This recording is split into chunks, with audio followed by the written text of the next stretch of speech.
반갑습니다. 반갑습니다. 이렇게 졸릴 것 같은데, 제가 4시 반에 도착을 했어요. 4시 반에 도착을 해서 처음 교회에 딱 들어서서 느낌이, 와, 크다, 교회가. 건물이 굉장히 크다. 그런 생각을 하고, 큰 건물을 보니까 왠지 좀 제가 초라해 보이는 느낌, 그런 느낌을 좀 받았습니다. 제가 같이 부족한 사람을 주님께서 또 이렇게 귀한 교회에 보내주신 또 이유가 있지 않을까, 저에게도 그렇고 또 여러분들에게도 그렇고 주님의 뜻이 있지 않을까, 좀 그런 생각을 해봅니다. 저는 원래는 잠을 잘 자는 사람이었던 것 같아요. 그런데 이제 제가 담임 목회를 저는 우리 교회에서 지금 처음 했는데요. 담임 목회를 한 지 이제 만 6년이 이제 지났습니다. 담임 목회 하다 보니까 밤에 잠이 잘 안 오대요. 그 전에 잘 잤는데 밤에 잠이 잘 안 올 때가 있더라고요.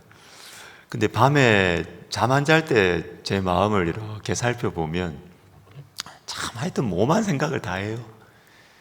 걱정, 근심, 이 사람 저 사람 생각하면서 풀리지도 않는 문제, 인생의 모든 짐을 다 지고 그냥 인생에 그런 것 같아요.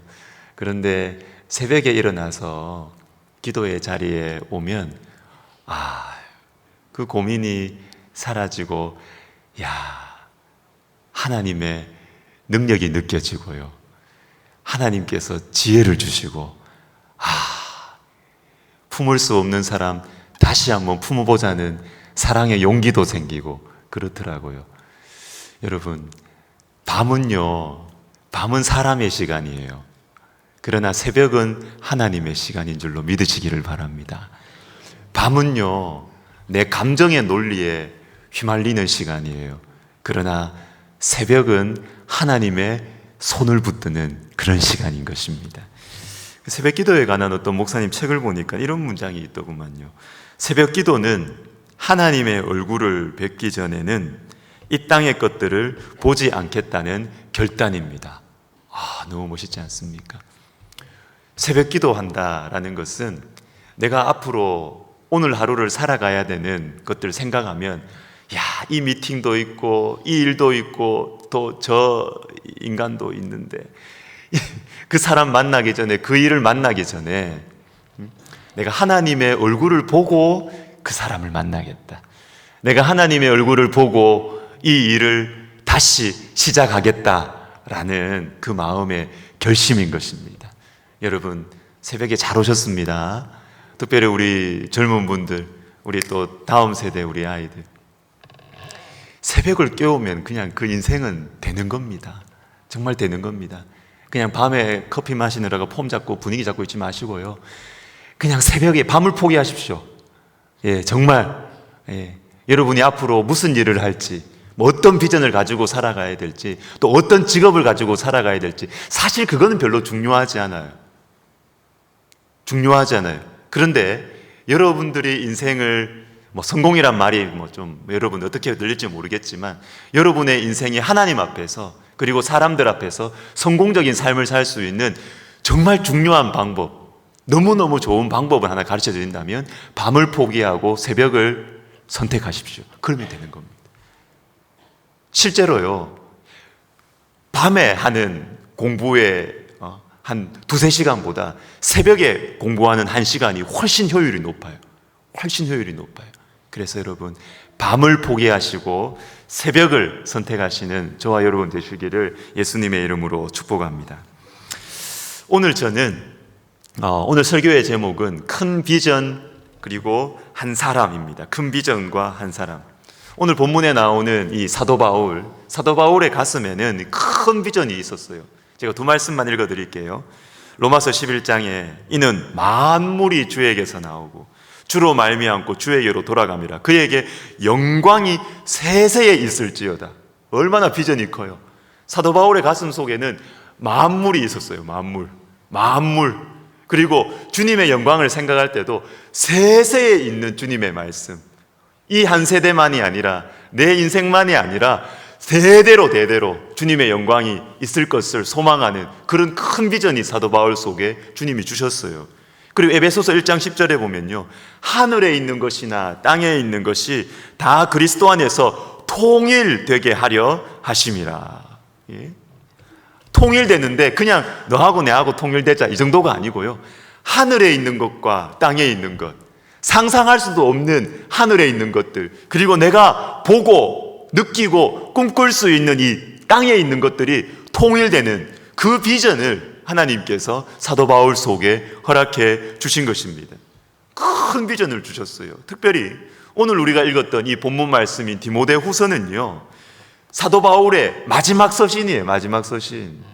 그래서 이 디모데후서의 별명이 있습니다. 그게 뭐냐면 백조의 노래라 그러죠. 백조의 노래. 왜? 백조는 죽기 전에 제일 아름다운 노래를 부른대요. 저와 여러분의 인생도 그렇게 됐으면 좋겠습니다. 인생의 후반부에 가면서 막 꼬장 부리는 게 아니고 나이가 들어가면서 더 아름다워지고, 그죠? 그리고 내 인생이 주님 만나는 그 시간이 다 되었을 때 정말 인생의 가장 아름다운 노래를 부르는, 백조의 노래를 부르는 그런 인생이 되었으면 정말 좋겠어요. 그런데 이 인생의 마지막에, 인생이 얼마 남지 않은 이때에 사도 바울의 가슴에 가득 채우고 있는 것이 있었는데, 그것은 바로 한 영혼에 대한 생각이에요. 한 영혼에 대한 생각. 오늘 본문을 다시 보세요. 내가 밤낮 간구하는 가운데 쉬지 않고 뭐를 생각하며? 너를 생각하며. 그리고 4절에 너 보기를 원함은, 6절에 그러므로 내가 나의 안수함으로 내 속에 있는 하나님의 은사를 다시 불릴 듯 하게 하기 위하여. 한 사람, 디모데 한 사람, 이제 인생 얼마 안 남았는데, 그리고 이 사람은 그냥 보통 산 게 아니에요. 그냥 보통 산 게 아니에요. 너무나 하나님 나라에서 화려하게 살았어요. 화려하게, 유명하게 살았어요. 고생도 많이 하고 할 말 많아요. 그래서 교회가 이렇게 될 거다, 다음에 향후 한국교회의 10년, 내가 이 10년에 대해서 너희가 어떻게 가야 될지를 가르쳐 줄게, 한국교회의 10년, 비전 10년, 이런 거 한마디 딱 해주고 인생 끝나면 얼마나 멋있어요. 또 그런 말이 먹혀드는 사람이에요. 그렇게 살았으니까. 그런데 그 인생의 마지막, 그 인생의 마지막 서신이 뭐냐면 한 사람에 대한 말씀이에요. 한 사람에 대한 말씀. 디모데, 내가 너 보기를 원한다. 너 보기를 원한다. 그리고 내가 너를 지금 생각하고 있다. 교회의 향후 비전 20년, 30년, 로드맵 이런 거 아니고요. 내가 너 보기를 원하고 내가 너 한 사람 지금 생각하면서 인생을 마무리하고 있다. 여러분 어떠세요? 폼이 안 나요, 폼이. 근데 하나님 보실 때는 이 모습이 너무 귀한 것입니다. 신명기 3장 마지막 부분을 보시면 모세가 하나님 앞에 다시 이야기를 해요. 주님, 저 가나안 땅 보고 싶다고. 너 가나안 땅 보고 싶다고. 근데 하나님 허락하지 않으세요. 너 가나안 땅 보고 싶다 하는 모세에게 주님이 뭐라고 대답하시냐면, 너 이제 그 이야기 그만해. 가나안 땅 보는 거는 안 돼, 허락하지 않을 거야. 그만해 하고 나서 그 대신 너가 해야 될 일이 있어 하면서 하시는 말씀이 뭐냐면 3장 28절입니다. 우리 3장 28절 우리 같이 한번 읽어보도록 하겠습니다. 시작. 너는 그를 강하게 하랬기. 가나안 땅, 그 약속의 땅, 그 비전의 땅 주님 한번 보게 해주세요. 그 넓은 땅 한번 보게 내주시죠. 근데 들어가지는 못하게 하시죠. 그러면서 주님이 하시는 말씀이 뭐냐면, 너 그거 신경 쓰지 말고 요수아한테 신경 써. 여러분 생각 속에 뭐가 있습니까? 특별히 저 같은 목회자들, 이런 유혹이 많아요. 자꾸 큰 거 보고 싶은 거예요. 자꾸 뭔가 거창한 얘기하고 싶은 거예요. 손에 안 잡히는 얘기를 자꾸 멋있게 하고 싶은 거예요. 근데 주님 말씀하세요. 너 가나안 땅, 그 넓은 비전 좋아. 근데 그거 허락하지 않고 네가 지금 해야 될 일이 있어. 네가 가지고 있는 그 거창한 이야기가, 네가 생각하는 그 교회에 대한 염려, 교회를 사랑하는 마음, 교회의 미래, 다음 세대, 네가 정말 그렇게 그것을 소중하게 생각하고 있다면 네가 생각하는 그 다음 세대의 그 거창하고 위대한, 멋있어 보이는 그 비전은 뭐로 증명이 돼야 되느냐 하면, 그 진실성은 네 앞에 있는 여호수아를 네가 어떻게 생각하느냐. 네가 그 여호수아에 대해서, 여호수아를 강하게 하는 것에 네 마음을 두고 있느냐, 네 삶이 거기에 초점이 맞춰져 있느냐. 그러면 너는 가나안 땅에 대한 비전 진실한 거야. 아니면 다시 생각해 봐야 돼. 주님 그렇게 말씀하시는 거예요. 여호수아, 디모데, 가까이에 있는 그 한 사람에게 집중해라. 큰 비전은 그렇게 시작되고 이루어지는 거야. 주님 우리에게 말씀하시는 것입니다. 여러분, 우리 예수님께서도 그러셨어요. 예수님 인생이 얼마 남지 않으셨을 때 누구에게 집중한지 아시죠?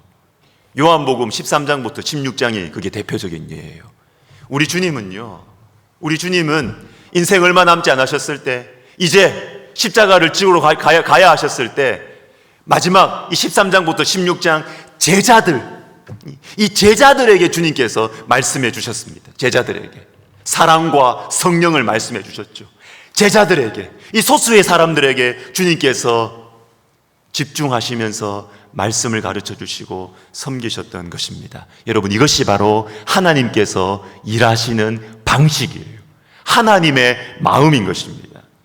저와 여러분은 교회를 걱정하시죠. 여기에 우리 청년들이 이렇게 많은지 몰랐어요. 너무 보기 좋았어요. 네, 너무 감사해요. 근데 여기에 또 우리 어르신들 계십니다. 어르신들 교회 생각하시면 걱정 많이 되시죠. 우리나라 생각하면 막 걱정이 많이 되시죠. 우리 교회가, 내가 사랑하는 교회가 어떻게 될까? 막 걱정이 많으실 것입니다. 그런데 여러분, 우리의 걱정, 다른 질문 하나 할게요. 여러분이 고민하시고 기도하시고 섬기시는 한 영혼이 있습니까? 다음 세대 한 영혼이 있습니까? 교회를 보면 너무 걱정이에요. 교회를 보면은 교회가 이래가 되겠나?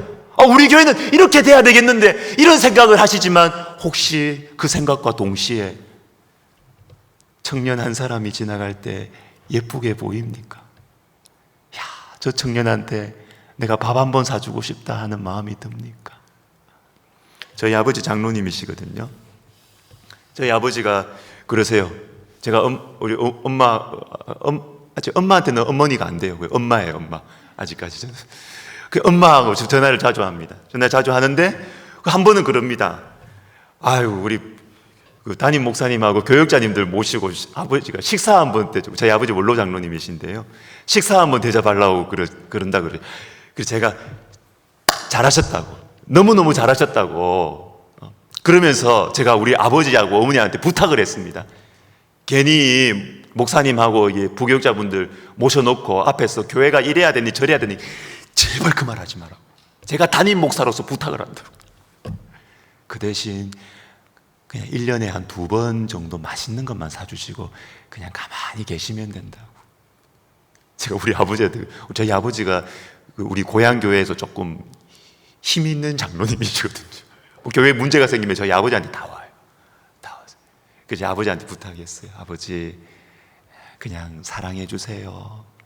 그냥 밥 한 끼 사주세요. 제가 그랬어요. 여러분, 교회에 대한 큰 비전, 교회에 대한 여러분들의 큰 비전 있을 것입니다. 그러나 한 영혼을 바라볼 때 따뜻한 시선이 있습니까? 한 영혼을 볼 때 참 불쌍하게 여기는 마음, 너 고생 많다, 내 뭐 해줄까? 이런 마음이 있으십니까? 작년 말에 은퇴 장로님 2분이 제 방을 찾아오셨어요. 제가 사실 작년에 안식년이었거든요. 제가 원래 1년 더 하고 이렇게 안식년 했는데 학교하고 또 교회에서 특별히 배려해 주셔가지고 1년 안식년 했다가 또 담임 목사가 교회를 너무 오래 비우니까 그것도 참 어렵더라고요. 뭐 문제가 생긴 건 전혀 아닌데, 그래서 8개월만 하고 제가 돌아왔습니다. 그래서 이제 갔다 오니까 11월 중순에 복귀를 했는데 뭐 성도님들 뭐 얼마나 이렇게 뭐 저한테 할 말이 많겠어요. 근데 어떤 한 은퇴 장로님께서 저를 한번 찾아오시겠대요. 근데 뭐 저는 별로 부담이 없었습니다. 왜냐하면 이분은 정말 너무 이렇게 참 뭐랄까요, 이렇게 부드러운 분이고 교육자들 밥 많이 사주시는 분이었어요. 그래서 제가 부담 없이 장로님 오세요 그랬습니다. 근데 원래 한 분이 오시기로 했는데 장로님 한 분을 더 모시고 오신 거예요. 그래서 앉으셔가지고 이런저런 사적인 그냥 사사로운 대화를 하다가 그 다음에 이제 우리 장로님이 무게를 잡으시고 이야기를 하기 시작을 하시는 것입니다. 본인이 오랫동안 해오신 사역이 있어요. 어떤 사역이 제가 잘 압니다. 아주 사랑하고 잘 섬기고 그리고 복음을 제시해가지고 이렇게 하는 아주 귀한 사역, 이 단체에 이분이 일을 하고 계셔요. 근데 저한테 그러시는 거예요. 이 사역을 본인이 하는 이 사역을 우리 교회의 청소년과 청년들에게도 이렇게 좀 접목을 하고 싶다, 이 이야기를 하고 싶어서 오시는 겁니다. 제가. 여러분, 이럴 때 담임 목사는 긴장합니다. 긴장을 해요. 왜냐하면 제가 그 자리에서 뭔가 대답을 줄 수가 없거든요. 그 부서의 상황도 살펴야 되고 그 일정이 어떤지 살펴야 되고, 그래서 제가 대답을 못하는 것입니다. 우물쭈물하는 것입니다. 제가 부담이 되지요. 근데 그럼에도 불구하고 제 마음은 참 기뻤어요. 제 마음은 기뻤어요. 왜냐하면 제가 그분을 알거든요. 그분을 알거든요. 그분은 자신이 생각하고 있는 것 반드시 관철시켜야 되고, 이것이 관철되지 않으면 담임 목사한테 섭섭해가지고 이런 분 아니거든요. 그런 분 아니고요. 이분 어떤 분이냐면 주님의 사역을 위해서 자기 돈을 쓰시는 분이에요. 제가 그걸 알아요. 자기 돈을 쓰시는 분이에요. 그래서 제가 그 부탁을 들으면서 제가 부탁을 들어드리지 못해서 죄송한 마음 있었지만 한편으로 이런 생각했습니다. 연세가 80이신데 너무너무 아름답게 늙어가고 계시는구나. 다음 세대에게 뭔가 좀 해주고 싶어서, 다음 세대에게 내가 가지고 있는 것들을 좀 나눠주고 싶어서, 이 애들을 위해서 내가 좀 뭘 해주고 싶어. 목사님, 나 이거 좀 뭘 좀 해주고 싶은데 우리 다음 세대 위해서 내 좀 돈 좀 쓰게 해주세요, 이거거든요. 참 너무너무 멋있게 늙어가고 계시는구나. 제가 그런 마음이 이렇게 들었습니다. 여러분, 그 한 번에 한 사람이라는 책이 있습니다. 미국의 이 카일 아이들먼 목사님이라는 분이 아주 참 경건한 목사님, 아주 진실한 목사님이시더라고요. 근데 이 한 번에 한 사람이라는 이 책, 여러분 언제 한번 읽어보십시오. 아주 쉽고 아주 이 감동이 있는 책이에요. 주제가 뭐냐? 이 책 그대로입니다. 한 번에 한 사람, 한 번에 한 사람. 이분이 자기가 목회하면서, 우리 뭐 목사님들도 다 느끼겠지만, 이 목회를 하다 보면 교회 전체를 봐야 되고 이렇게 하기 때문에 한 번에 한 사람이 안 보여요. 한 번에 한 사람이 안 보여요. 한 사람하고 이렇게 대화를 하다 보면 이분 만나고 나서 그 다음에 뒷타임에 누구를 만나야 되지? 이거 고민하고 있다니까요. 이거 고민하고 있으니까 한 사람한테 집중을 못해요. 그래서 제가 이 책의 이 제목이 내 마음에 와닿았던 것 같아요. 그래서 안식년 때 이제 마지막 부분에 이거 쭉 책을 좀 봤습니다. 보니까 이게 처음에 질문이 이렇게 시작이 됩니다. 우리 예수님께서 어떻게 이 세상에 영향을 미치는 인플루언서가 될 수 있었을까? 예수님처럼 우리도 어떻게 하면 예수님처럼 인플루언서, 영향을 미치는 사람이 될 수 있을까? 그 방법이 보니까 한 번에 한 사람이라는 거예요. 한 번에 한 사람. 한 번에 한 사람. 한 번에 한 사람. 한 사람을 만나면 이 세상에 당신밖에 없다고 생각하는 것처럼 그 사람의 눈빛을 바라보고 그 사람의 인생에 집중하면서 내 얘기만 계속 쫙 하는 것이 아니라, 너무 힘든 거 없니? 너무 어려운 거 없니? 그 이야기를 들어주고 그 인생을 소중하게 여기면서 한 번에 한 사람, 하찮은 사람이라고 생각하지 않고 우리하고 대화하면 나는 참 소중한 사람이다. 목사님한테 나는 참 소중한 사람이다. 이렇게 느낄 정도로, 그죠? 리더에게 그렇게 느낄 정도로 한 번에 한 사람에게 집중하면 우리가 많은 사람들에게 선한 영향력을 미치는 인플루언서가 될 수 있다는 거예요. 여러분, 그렇지 않습니까? 그렇지 않습니까?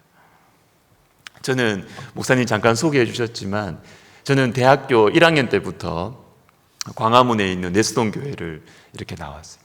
이렇게 고향에서 이렇게 학창 시절 보내고 그리고 재수까지 고향에서 하고 그리고 이제 서울에 학교를 오게 돼가지고 이제 그때부터 95년 3월 넷째 주일부터 이제 내수동 교회 이제 대학부 나가게 되었습니다. 거기에서 주님을 배웠어요. 그리고 주님의 말씀을 배웠어요. 그리고 공동체를 배웠어요. 하나님 나라의 공동체가 이렇게 아름다운 것이구나. 근데 그 당시 이제 제가 우리 대학부 생활을 하고 그리고 또 우리 청년부 제가 이제 내수동에 좀 오래 있었습니다. 한 17년 정도 있었습니다. 학생으로 이렇게 한 8년 정도 있고 그리고 사역자로서 대학부 5년 그리고 청년부 4년 이렇게 한 9년 정도 대학부 청년부 사역을 했는데요. 그 하나님께서 이렇게 부어주시는 그 은혜가 있었습니다. 거저 부어주시는 은혜. 사역자와 상관이 없습니다. 진짜 내수동 교회 사역자는 죄송합니다. 자격이 안 됩니다. 그 정도의 이 공동체를 맡을 만한 어떤 그 자격이 안 되는 사람들이 다 서요. 왜냐하면 우리는 외부에서 모셔오지 않았거든요. 그 당시만 해도, 지금은 다르지만 그 당시만 제가 마지막이었던 것 같아요. 우리는 쭉 자라나다가 지난주까지 교회 오빠였는데 이번 주부터는 전도사님이 되는 거예요. 그냥 이 안에서 이렇게 그냥 자라서 아무 경험도 없어요. 저는 전도사가 처음이고 그게 내수동 교회였어요. 아무것도 몰라요. 그러나 하나 아는 것은 뭐냐면 내 동생들인 거예요. 내가 너무너무 사랑하는 공동체인 거예요. 그래서 파트타임 전임 저는 그것도 몰랐어요. 그냥 전도사 시절도 맨날 교회 나와 있었어요. 하루 종일. 그 개념이 없는 거죠, 저는. 그 개념이 없는 거죠. 여기가 내 사랑하는 동생들, 내가 섬겨야 돼. 늘 제 자신을 박해하면서 그렇게 사역을 했어요. 네 때문에 대학부 동생들 망한다. 네 때문에 망한다. 이렇게 자책하면서 그렇게 이제 사역을 했어요. 그런데 하나님께서 거저 주시는 은혜들이 있어가지고 이렇게 많은 교회들에서 자꾸 탐방을 오는 거예요. 탐방을 와가지고 예배 드리고 나서 만나잖아요. 이렇게 만나가지고 티타임 이런 거 합니다. 하면서 물어요. 비결이 뭐냐고. 뭘 듣고 싶은가 봐요. 저는 할 말이 없는 거예요. 제가 지도자였지만 할 말이 없는 거예요. 뭘 말해줘야 되나? 물론 제자 훈련이 강했지만 제자 훈련을 말해줘야 되나? 예배가 은혜로워서 근데 예배를 말해줘야 그 생활 공동체라는 게 있었어요. 그냥 반지 합방 이런 데 가가지고 있잖아요. 반지 합방에서 그냥 7명, 8명이 남자들이 그냥 막 벅적벅적 떼면서 막 더러운 곳에서 이렇게 신앙 경건 훈련하면서 생활 공동체에서 여러 가지 뭘 말해줄 거는 있었어요. 말해줄 건 있었는데 제 양심에 그걸로는 제가 속이 안 풀리는 거예요. 그거가 핵심이 아닌데 내가 아무리 생각을 해도 하나님께서 우리 가운데 사람을 기르는 방식은 그게 아닌데 그 양육 프로그램도 아니고 예배의 탁월함도 아니고 건물도 아니고 내수동계 건물 지금은 좀 지어가지고 조금 낫지만 그 당시는 정말 안 좋았거든요. 진짜 안 좋았거든요. 진짜. 건물도 아니고 시스템도 아니고 뭐 아무것도 없는데 도대체 뭐를 이야기해 줘야 되나? 제가 이런 이야기를 자주 했던 것 같아요. 선배들이 우리 사랑해 줬어요. 그냥 그 이야기 했습니다. 선배들이 우리를 볼 때 선교에 대한 비전을 가지고 받았던 그 선배들도 내 눈빛을 바라보면서 열방을 바라봤어요. 한국교회의 영적 부흥을 꿈꾸는 그것을 위해 기도하는 그 선배들도 나를 대하면서 한국교회 전체를 대하는 것처럼 그렇게 나를 봐줬어요. 그래서 우리 대학부, 우리 청년부에서 제일 나쁜 선배가 누구였냐면 바쁜 척하는 선배들. 여기는 어떤지 모르겠습니다. 좀 바쁜 척 해야 멋있잖아요. 나 직장에서 중요한 사람이야. 그죠? 좀 바쁜 척 해야지, 교회에서. 그죠? 나 시간 없어. 그래야 좀 교회에서 좀 있어 보이죠? 그러나 제가 선배들한테 배운 건 뭐냐면 바쁜 척 하는 선배들 제일 나쁜 선배. 왜? 후배들에게 틈을 안 주거든. 후배들에게 무언가 좀 마음을 털어놓을 수 있는 여유와 틈을 안 주거든. 너무 중요한 사람이고 너무 잘난 사람이라서. 제일 나쁜 선배. 제일 나쁜 선배. 뭐 이런 얘기하면은 막 실망을 해요. 그럼 어쩌라고, 우리 보고. 뭐 어쩌라고. 어떻게 그걸 배우냐고, 그걸. 우리 교회 젊은이들한테는 뭔가 좀 당장 좀 뭔가 뭐 양육 시스템 딱 해주면은 따라하면 된다. 이렇게 하면 얼마나 쉬워요. 근데 그게 아닌데. 그게 아닌데. 그걸로 사람이 길러지는 게 아니던데. 오히려 막 일 열심히 하려고 그러면 선배들이 막 말려요. 네 영혼을 생각해야지. 네 교만해지면 안 되고, 주님 앞에서 너는 어떤 사람이니? 다 염려해주고 말이죠. 그 사랑 먹고 그냥 그 받은 사랑을 그냥 흘려보내주는 거 그거밖에 없었는데, 선배들이 그냥 동생들 무슨 보수가 있어요?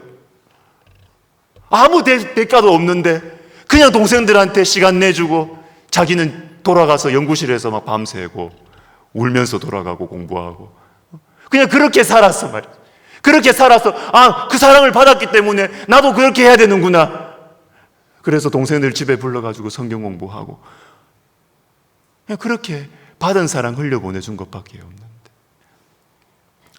사랑하는 여러분, 우리의 큰 비전은 한 사람을 바라보면서 그것이 증명돼야 되는 것입니다.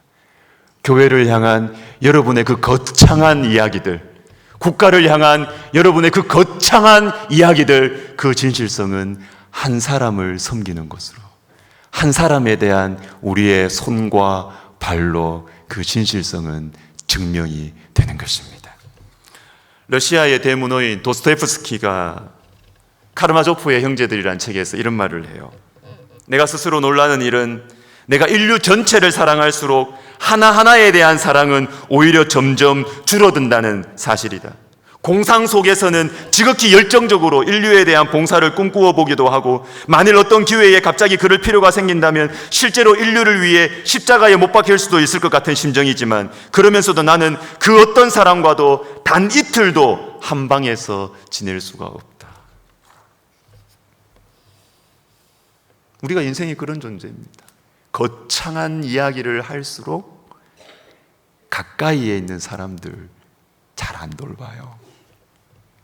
막 나라에 대해서 막 정치가 이렇고 저렇고 막 이렇게 이야기하는데, 실제로 국민을 저 사람들이 생각을 하나 안 하나 막 이렇게 생각하는데, 여러분 가족은 어떻게 생각하세요? 여러분 옆에 있는 사랑하는 아내는요? 사랑하는 부모님은 여러분 어떻게 생각하세요?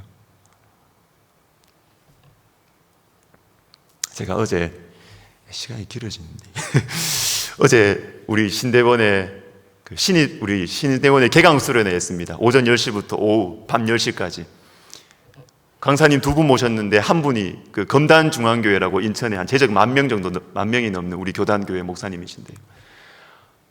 이분은 막 외부 활동을 잘 안 하시더라고요. 저도 억지로 막 이분을 모셨어요. 개인적으로 좀 아는 분이라서.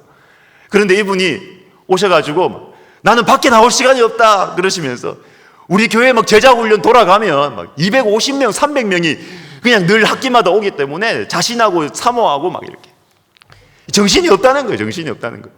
제가 그 이야기를 들으면서 참 감사하다. 주님의 참 제자들이 이렇게 길러주는구나. 너무너무 감사하다라는 생각이 들면서 제 마음 한켠에 어떤 마음이 드냐면 이 초라함. 왜요? 비어있는 시간에 우리 부교육자 분한테 우리 이번에 다음 주부터 큐티 학교 시작하는데 1:1 제자양육 시작하는데 누가 신청했냐, 얼마 신청했냐 보니까 너무 적어. 우리 교회와 이렇게 비교가 되면서 이 초라함, 그런 마음이 들더라고요. 이 담임 목사란 자리가 그래요. 그러면서 제가 주님 앞에 그런 생각 들었어요. 주님, 저 우리 성도들 너무 사랑하는데 제가 우리 성도들 참 사랑하거든요. 저 우리 교회 성도들 너무너무 사랑하는데, 내가 그 큰 교회 그 숫자 바라보면서 내가 우리 교회 성도들하고 비교하고 부끄럽게 여기고, 주님 죄송합니다. 주님 죄송합니다. 주님 나에게 맡겨주신 그 영혼 하나하나, 주님 너무너무 귀한 영혼이고 내가 너무 사랑하는 영혼들인데, 여러분 이런 생각 들었어요. 여러분, 우리의 큰 비전, 주님의 큰 비전은 한 사람을 통해서 이루어지는 것입니다. 제가 마지막으로 영적인 원리, 제 체험에서 난 영적인 원리를 하나 좀 말씀을 드리려고 해요. 저는 가끔씩 뭐 늘 그런 건 아닌데요, 가끔씩 우리 학교를 이렇게 지나 왔다 갔다 그러니까 아니에요. 우리 방배동에, 우리 학교는 천안에 아주 큰 캠퍼스가 굉장히 좋습니다. 넓습니다. 천안에 캠퍼스 있고, 그리고 또 서울 방배동에 이렇게 캠퍼스가 도심 안에 여러 건물들 중심으로 이렇게 되어 있습니다. 저는 방배동에 있는데요, 이렇게 쭉 돌아다니면서 아까도 이거 하나 주웠어요. 이게 요 앞에 보니까 우리 또 부교기자분들 혼나시는 거 아닌가? 강대상에 이게 무슨 과자 봉지 하나, 쓰레기 하나 있더라고요. 제가 보고 하나 주웠습니다. 이거 우리 교회도 아닌데 제가 주웠어요. 제가 쓰레기 잘 줍습니다. 예, 지나가다가 쓰레기 잘 주워요. 예. 그런데요, 제가 쓰레기 주울 때 어떤 마음 드는지 아십니까? 주님이 신기한 마음을 주시더라고요. 쓰레기 주울 때, 내가 우리 백석학원의 주인이구나, 이 생각 들었어요. 참 신기하대요. 신기하대요. 쓰레기 하나 줍는데 내가 이 큰 학교에 내가 주인이구나, 이런 생각이 들었어요. 여러분, 백석대학교 아시죠? 백석대학교 굉장히 큰 교회입니다. 큰 학교입니다. 천안에 2만 명이 있습니다. 방배동에 10,000명이 삽니다. 학교가 백석대학교, 백석문화대학교 천안에 있고, 서울에 백석예술대학교 8,000명입니다. 정원이 8,000명. 그리고 대학원 서울에 다 있고요. 3만 명이 움직이는 학교입니다. 교수님들, 우리 목사 교수님들, 기독교학부 교수님들만 90명입니다. 90명. 90명입니다. 다른 학과 교수님들 하면 몇백 명이 됩니다. 큰 종합대학입니다. 그리고요, 여러분 이런 말해서 죄송하지만 우리 학교는 너무 신앙적으로 주님 앞에, 사람들 앞에 양보를 안 해요. 요즘 대부분 기독교 학교들 채플 다 선택 아니면 패스페일이에요. 그러나 우리 학교는 학점입니다. 8학기 다 필수로 들어야 됩니다. 포기 안 합니다. 포기 안 합니다. YTN에 나온, 여러분 그 광고 아시죠? 몇 해 전에. 사람을 바꾸는 것은 예수님의 사랑입니다. YTN의 히트친 광고입니다. 히트친 광고. 근데 그 광고를 만들 때 광고주가 그 당시에 그 광고를 만들면서 권했어요. 왜? 그때 분당 샘물교회 아프간 사태 일어났던 그 시점입니다. 기독교에 대한 한국 사회의 분위기가 너무 안 좋은 시절에 그 문구를 넣으면 안 된다는 거예요. 그때 우리 학교에서 지도자가 그랬어요. 그럼 학교 문 닫자고. 내가 이 한마디 하려고 학교 왔는데 학교 문 닫자. 다 교수님들 집에 가시고 다 학교 문 닫자. 저는 우리 학교가 하나님께서 우리 학교를 귀하게 쓰신다고 생각해요. 큰 학교입니다. 그리고 그래서 대학 교회를 굉장히 소중하게 생각하세요. 그래서 죄송합니다. 저는 나이가 젊지만 어디를 가도 제가 상석에 있습니다. 어디를 가도. 학교의 모임에서는 어디를 가도 제일 상석에, 그리고 많은 어르신들, 학교의 지도자들 앞에서 저는 설교를 할 기회가 너무 많고 매주 그렇게 합니다. 총장님, 부총장님들, 막 신학교 교수님들 앞에. 제가 살이 찌겠어요, 안 찌겠어요? 체질상 그렇습니다. 별로 신경 안 씁니다. 이제 저는 제 스타일대로 그냥 합니다. 그 신경 쓰면 저 못 살아요. 막 합니다. 막 영혼의 자유함을 주님이 주셔서 막 합니다. 그런데요, 제가 어느 자리에 상석에 있을 때, 큰 무대에 많은 사람들, 지도자들 앞에서 제가 설교를 할 때 제가 주인이라는 생각이 별로 안 들어요. 그러나 작은 휴지 하나 주울 때 이상하대요. 제가 이 학교의 주인이구나, 이 생각이 들어요. 참 웃긴다라는 생각 들었어요. 제가 이 생각 들면서 주님이 가르쳐 주신 것 같아요. 주님이. 사랑하는 성도 여러분, 저는 여러분 교회 모릅니다. 저는 전혀 모릅니다. 잘 몰라요. 저는.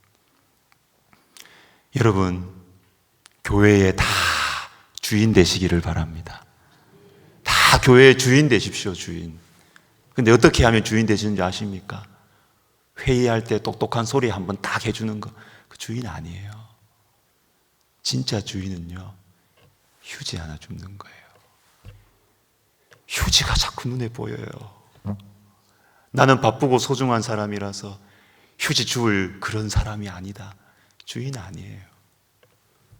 그런데 주인된 마음은 작은 휴지가 보여요. 그리고 우리 어린 영혼들이 보여요. 연약한 영혼이 눈에 밟혀요. 부디 여러분들이 한 사람에게, 그리고 사소하고 하찮은 일에 여러분의 눈이 뜨여서 모두 다 우리 성복중앙교회의 주인 되시기를 예수님의 이름으로 축복합니다.